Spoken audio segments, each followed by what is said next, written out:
Let us look at Venn diagrams. We have seen a Venn diagram from number systems. All the sets were one inside the other, with the set of complex numbers being the universal set. A more common arrangement is as shown below using a two-set Venn diagram. So we have the universal set and we have subsets of the universal set A and B. Similarly, a three-set Venn diagram is as shown below. So here again we have the universal set shown as a rectangle and the three subsets of the universal set. Now let's understand the anatomy of a Venn diagram. A rectangle is used to represent the universal set. Circles are used to represent the subsets of the universal set.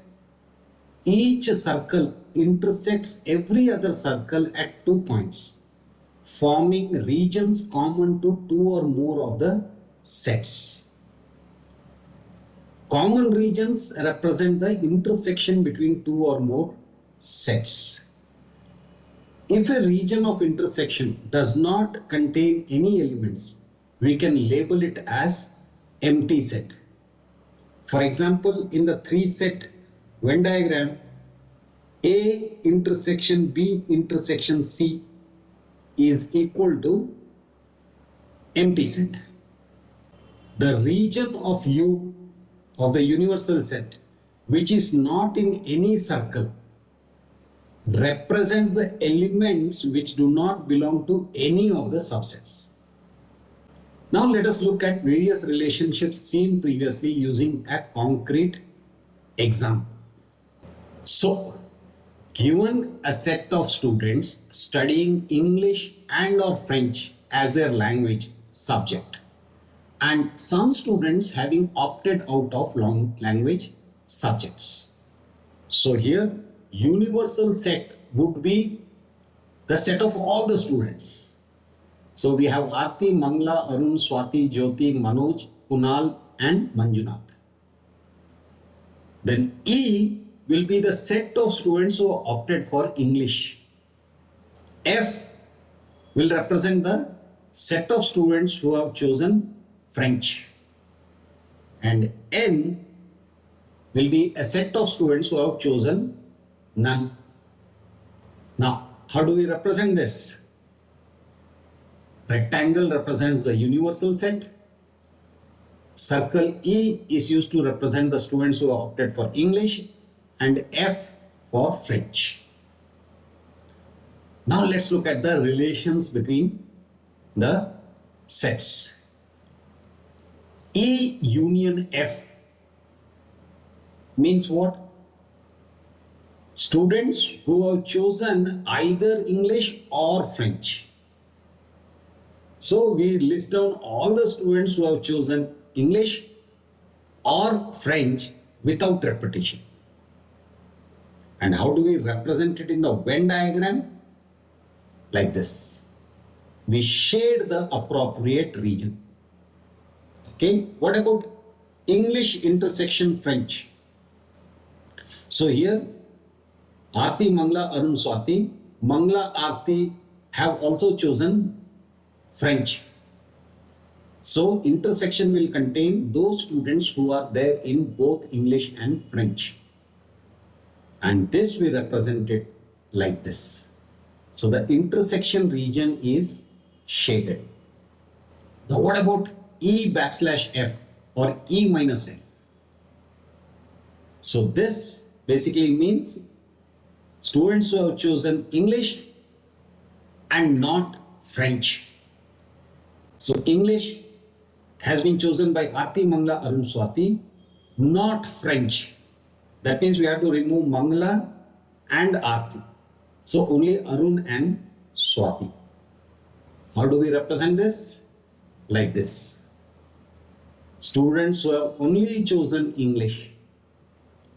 What about F backslash E? That would be, look at F, and from this you remove all those who have opted for English as well. So that would be Mangla and Aarti. So they will be removed and we are left with Jyoti and Manoj. And this will be represented in the Venn diagram like this. Now, F backslash U is equal to E backslash U is equal to empty set. What does this mean? Students who have chosen French and not the universal set elements. So that would be empty set. There will be no such elements or students. So how do we represent this? We don't shade any region. Now, universal set backslash E. That means elements in U but not in English. So universal set, and we have to remove from the universal set Aarti, Mangla, Arun and Swati. So that means Jyoti, Manoj, Kunal and Manjunath. So that we will represent it like this. U backslash F is equal to just the other way around of this. All the elements in the universal set, from that we remove the students who have opted for French. Now, E delta F is equal to Arun, Swati, Jyoti, Manoj. So what does this mean? Those who have chosen English and those who have chosen French only. English only, French only. So that is delta. Now, if there is another language, say German, then we would have a 3-set Venn diagram.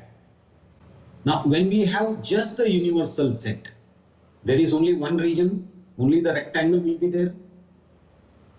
When we have a universal set and a subset of it, there are two regions. One excluding the subset, one inside the subset. Have a universal set and two subset of it. There are 4 regions. 1, 2, 3 and 4. When we have a universal set and 3 subsets of it, there are 8 regions. 1, 2, 3, 4, 5, 6, 7, 8 regions. So in general, for n subsets, there will be 2 to the power of n regions involved. So look at this. If there are no subsets, then we have 2 to the power of 0, that is 1 region. Only the universal set. When there is one subset, 2 to the power of 1 equal to 2. When there are 2 subsets, 2 to the power of 2, 4 regions. 3 subsets, 2 to the power of 3, that is 8 regions.